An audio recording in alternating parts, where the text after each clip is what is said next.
It's 5:45 p.m., which means it's time for BCTV's Nightly News Roundup. I'm Roland Boyden, and this is 5:45 Live. Sitting out on the new deck tonight, enjoying our new glass in the studio as we get to look out over downtown. We're going to try and attempt here to bring up our new 5:45 Live graphics here. There it is, coming up.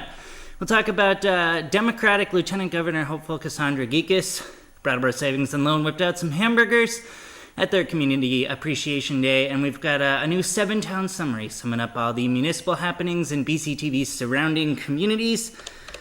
We do it all in 15 minutes, or at least that's the goal as we try and jam-pack it in and get you out for the weekend. So, without further ado, be sure to stick with us here on 5:45 Live.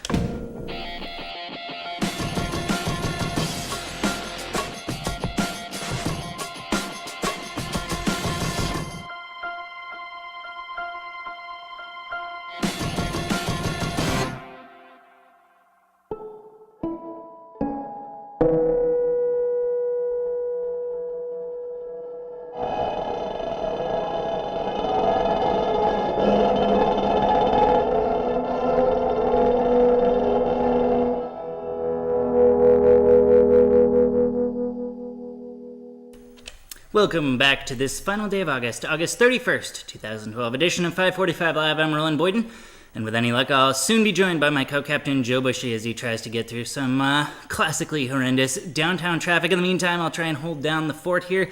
Talked a little bit about what's coming up. What did you just see? Let's head on over to my close-up here as we take a look at what's coming up, and we'll spin that in here. There we go. That's footage that we were just watching of the independent film Rush Sour, produced by Oakland filmmaker Christy Ghosh, and it's scored by none other than BCTV volunteer and Brattleboro Free as Art co-founder Jackson Emmer. That's a little look at what was going on there. Now, I mentioned all of the things that were coming up here, and I hope that creak in the door is my good friend Joe Bushy coming in to join me for the Reformer Roundup. Joe, I've got a little seat here for you. Hey, what do you know, Roland? As you'll see, there's in that teleprompter, it's going to say Joe. Well. So if you'll give me just a moment to cue up your Reformer Roundup overhead image there. Let's see, how are you positioned? Go this way a little bit. There we go. That's perfect. Let's see if I can get us into the newsroom here. There we go. Well, and, are we ready? I think we're ready for. Let's try this. There we go. Reformer Roundup. Well, as Vermont commemorates the struggles and triumphs of Vermonters during the worst storm in its history, the GULG has some fresher wounds to lick as Hurricane Isaac blew through, leaving thousands without power or clean water, killing at least 6. That's right. I forgot. Not part of our Reformer Roundup, but I just wanted to briefly talk about Hurricane Isaac as we talk so much about the flood here in Vermont.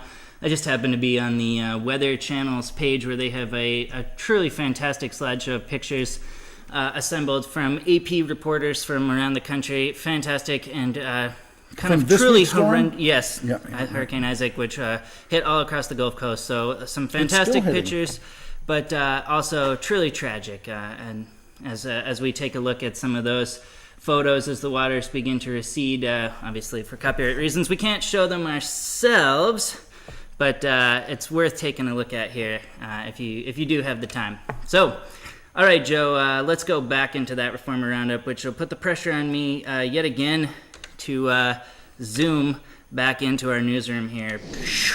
There we go. Reformer Roundup. All right. Well, a year after Frank Caraballo allegedly murdered local resident Melissa Jenkins, he has this week been indicted on federal charges. Caraballo, who is said to have shot to death Jenkins over theft of cocaine and other illegal drugs, faces life in prison if convicted.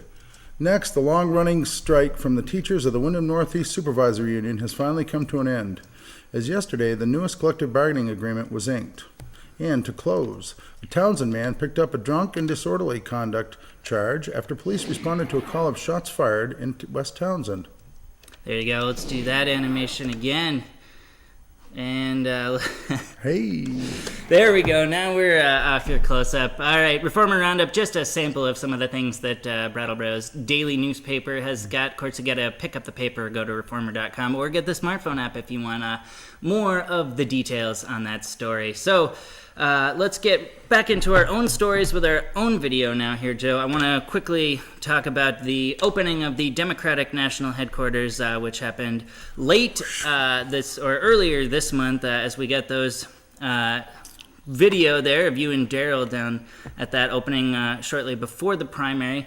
Let's start there. And this is the most important presidential election that we will ever have had. There's such a contrast between the two. So we know that this wonderful campaign headquarters that we've picked here on Flat Street will be filled, but come September, all 4 rooms, we're going to just be getting out the vote, not only local and the state, but also for Obama.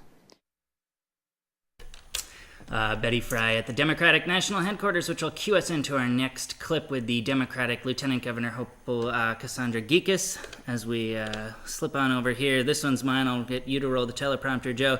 Next, Democratic Vermont Lieutenant Governor hopeful, as I mentioned, Cassandra Gekas may have breezed through the primary, but November will be anything but that. She was live in her downtown studios on Tuesday to talk with Marijuana Resolve's Daryl Pillsbury about decriminalization, even legalization of marijuana, but she took the time to take the interview even farther through and talk that spanned her work on domestic abuse, transportation in low-income households, and her work with the Vermont Public Interest Research Group, most people know it as VPIRG, as part of their healthcare team, something she says gave her a crash course into the nuts and bolts of healthcare, which she says made her an expert. I really have become an expert on healthcare because not only do I believe in single payer, publicly financed healthcare, I see the pathway to get there.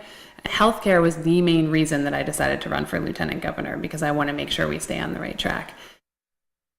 All right, Joe, next you were many places, but the vigil last night. The vigil. Thank you. Did we have a clip? Are we setting up a clip from the vigil? We've got multiple clips. Of course, you were there. Our Maria was there hardworking, too. long-time... There we go. Maria. We refer to her often as a content specialist, Maria Dominguez. So I want to see if I can cue up her clip here. Tell us a little bit about the scene there. Of course, we did talk on Tuesday. I feel like I used the word celebrate in talking about Irene. Perhaps commemorate, I think would be a better word, yeah. Celebrate the triumphs of Vermonters over that storm. This vigil was to celebrate the triumph over that storm as well. It was great to see some people come out. There was even some good music involved there, which was fun to see. And some really fun stuff. Why don't we just roll Maria's clip here first as we take a look at some of her footage. There we go. And singing. The Hallowell Singers. Those are the Hallowell Singers right there. Indeed. There were also a number of state reps, town reps in there as well. She got some interviews, including ones with both town manager Barb Sondag and District 4 rep Mike Merwicki, to talk a little bit more about what this vigil means and what a year later after this storm means. Being part of tonight's vigil has been a wonderful remembrance of some very difficult times. I would like to thank the news agencies. Communication during any emergency is key to success, and we cannot successfully communicate with the citizens without our local news networks.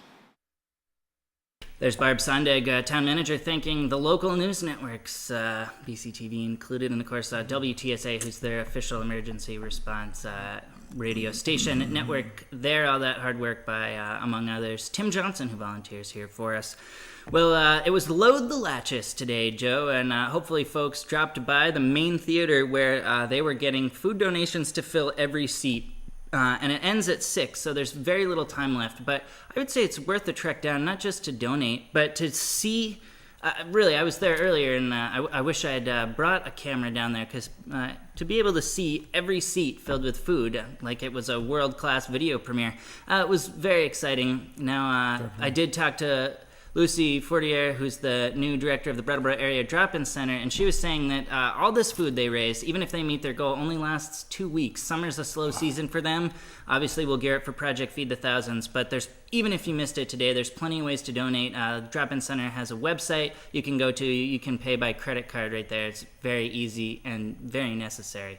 So, with that, we'll move on to our 7-town summary, BCTV. Of course, the B stands for Brattleboro, but there's a lot more than that going on, Joe. We've now got our fingers out into the 7 other towns, which are, let's see if I can do these all, Guilford, Vernon, Dummerston, Putney, Newfane, Townsend, Jamaica. I think that's 7. I wasn't really using my fingers to my advantage, but let's roll that clip. I'll start by having you take a stab at the script here, if I can get your close-up going here, and then hopefully from there get the actual clip in Am I in the right spot? question. We'll start with, that seems to be, if I can get our actual clip here as well. Yep, that's right. Go for it. All right, we'll start with Putney, where some careful budget management has delayed the need for municipal loans for over a year. We've spent $35,000 between last year and this year, and we haven't done borrowing on that yet. I'm kind of just keeping my eye on those expenses and where our cash flow is at, and we'll make the determination of when we do that borrowing. Right now, we haven't needed it. And on to Jamaica, where the board got a visit from the Wyndham Regional Commission to prep them for the Route 100 Scenic Byway debate. The first step in terms of designation of the scenic byway is to go to each town along the proposed route and obtain a support letter. All right, our 7-town summary. BCTV's got a website where you can watch every one of those 7 bi-weekly select board meetings. That also includes a Leland and Gray school board meeting when they kick those off again. You can watch them on demand, so you can skim ahead and, of course, find a schedule if you do want to watch it on cable in chronological nature. All right, we've got a few things to wrap up here as we head on to our weekend here. Right. I want to talk a little bit about Lynn Coram, and maybe I can turn this over to you, Joe, to talk a little bit about this. To start on a sadder note this week, longtime board member, producer, and volunteer Lynn Coram passed away this week at the age of 62 after a prolonged battle with cancer.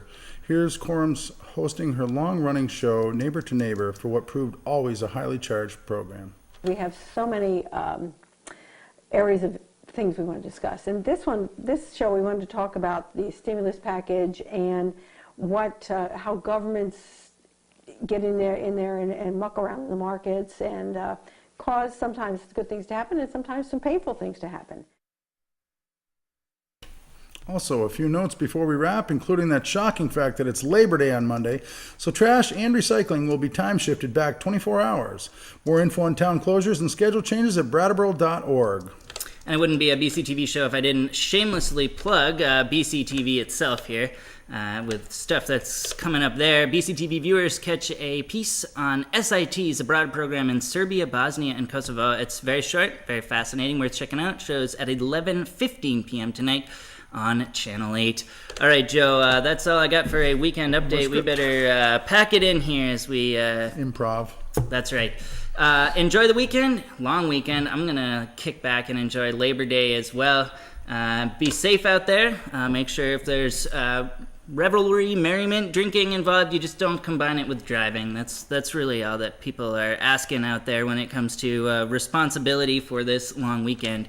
All right, Joe, that's all I've got to say. I'll get off my high horse here and say, for BCTV and 545 Live, thanks to you, Joe, whipped up some footage, long-time content specialist Maria Dominguez, who works tirelessly for us, and everybody else that watches 545 Live. Or on Tuesday. There we go. We'll be back live Tuesday. Night, everybody.